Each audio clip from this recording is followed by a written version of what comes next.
If you want to learn more about Dragon Ball video games, check out my book, Play the Dragon, the History of Dragon Ball Video Games, which covers everything from the Famicom all the way to the PlayStation era. And it includes reviews, retrospectives, and detailed information about all these games. And as an added bonus, if you purchase the physical copy from Amazon, you get the Kindle version for your phone or tablet directly for free. So buy it today.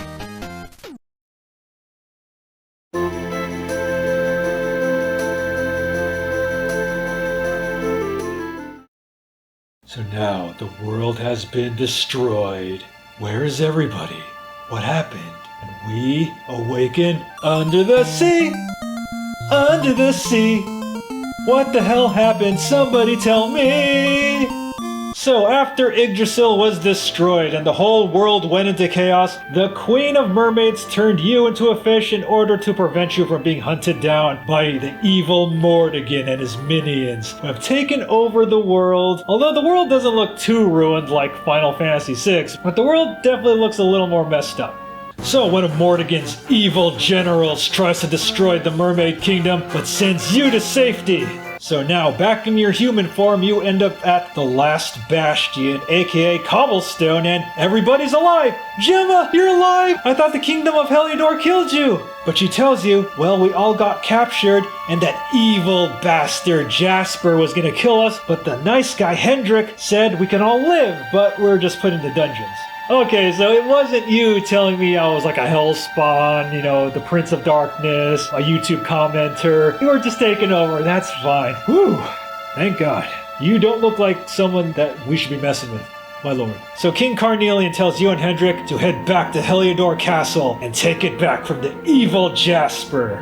So we do take an underground path leading back to the Heliodor dungeons, and in order to get back to the castle, we actually find out through a flashback through Yggdrasil, and then we see both Jasper and Hendrik back as kids. Aw, aren't they adorable? But then we find out the king used to kind of sneak into the kitchen through the secret passageway. Well, now I have a craving for the yummies, even though the queen tells me not to eat anymore. I shall kind of sneak into the kitchen. Yes, yes. Although you find out when Jasper and Hendrik are younger, Hendrik and Jasper used it to kind of sneak throughout the castle, and Hendrik got punished for it. Oh, kids, trying to see all that cool armor and stuff. So you're going through the ruins of Heliodor Castle and you confront Jasper, now transformed into evil. Jasper's become a YouTube commenter! And Jasper's like, well, Hendrik, it's always been about you. You've always gotten the good comments on YouTube. You bastard. Now it's all about me. Me at last. Ha ha ha. So Jasper flies off and you have to fight one of Mordegon's evil generals. And we'll get you next time, Jasper. Next time. So now Hendrik finally joins your party as the 8th person.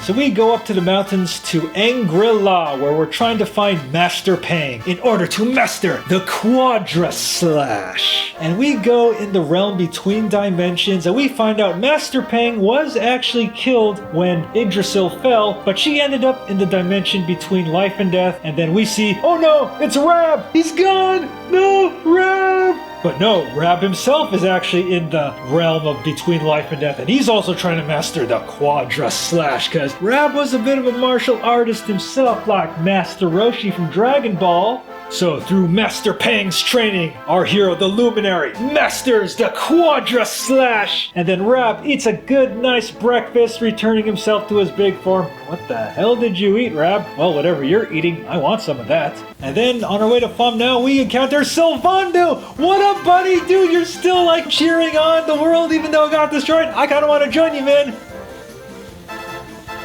And then we go back to Puerto Valor, where we realize that Sylvando was the son of the richest guy in town, and Sylvando was actually a knight, but he left to join the circus and fulfill his passion as guy to bring joy to the world. You know, it's still a noble profession, Sylvando.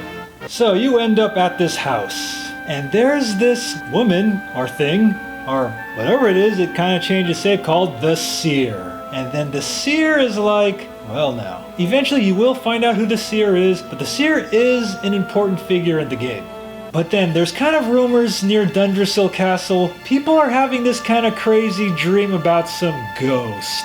You left bad comments on my YouTube videos! Oh, wait, that's the other dream. So you head back to Dundrasil and find out these dreams are actually your father, Erwin, who used to be the king of Dundrasil, and then we see what happened during that night when the monsters attacked Dundrasil. So the monsters attack and all of the kings of the kingdom fight valiantly, but then after that, King Carnelian gets taken over by Mordegon. No!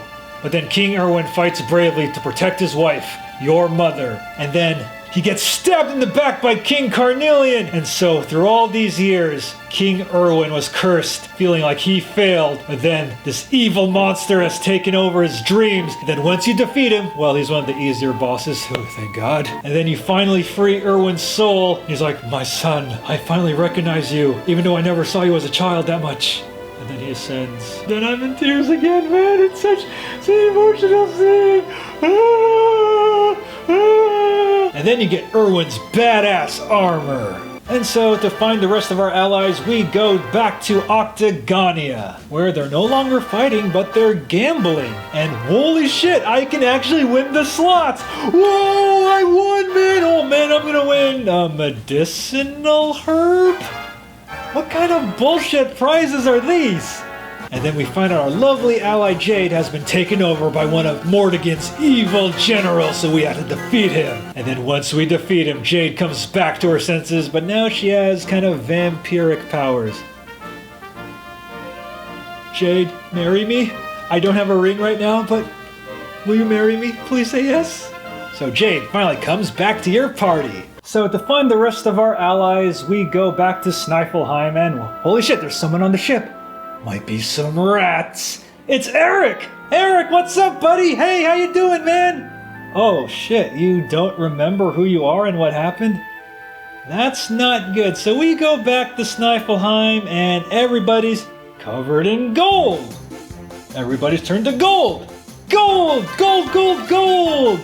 Did Scrooge McDuck move into this town? So we actually go back to Eric's old hideout through the Viking hideout, and then we find out Eric had a sister named Mia. Okay, so fans of Dragon Ball are probably like, dude, Mia is totally Bulma. I swear, they look so much alike. And then we find out that Mia got hold of some kind of necklace and turned herself into gold, which was really, really horrible. Oh my god. So Eric was traveling around the world trying to find a way to cure her, and that's how he encountered you, the hero.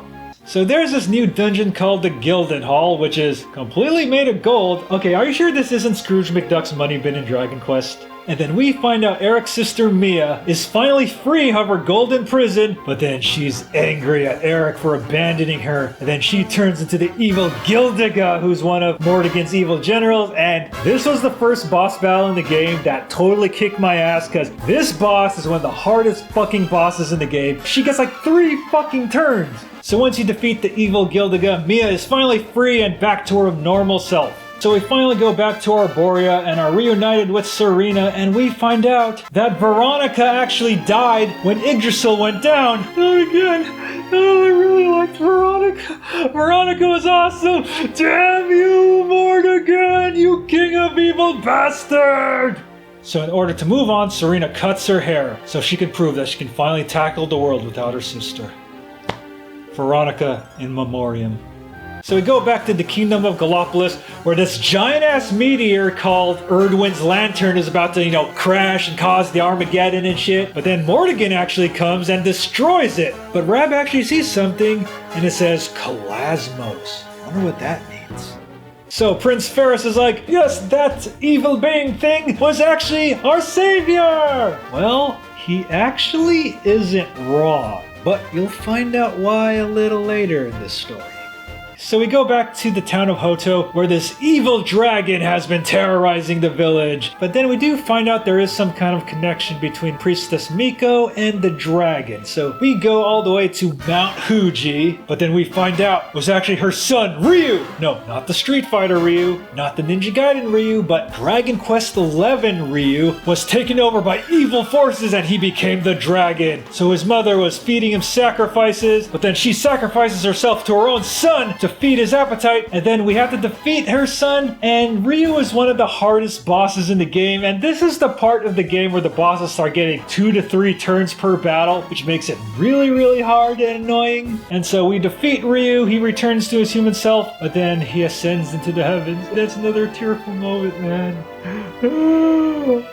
Man, I need a lot of tissues playing this game. I swear to God, it's one emotional hit to the feels after another. Way more than Dragon Quest V.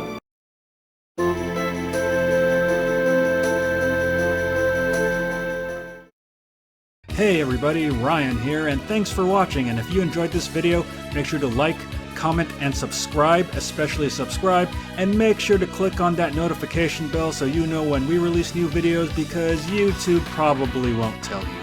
And if you want to watch me play games live, you can watch me on twitch.tv/BattleGeekPlus. And if you have a Twitch Prime account, you can subscribe for emotes and a lot more awesome perks to support the show. And if you want to support the show, you can donate at patreon.com/Ryan Molina, because every dollar helps me bring you a better show.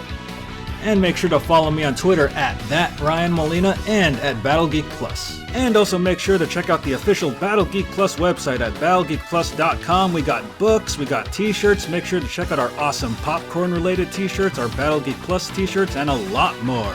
And last but not least, make sure to check out these other videos while you're here. Thank you very much, and see you later.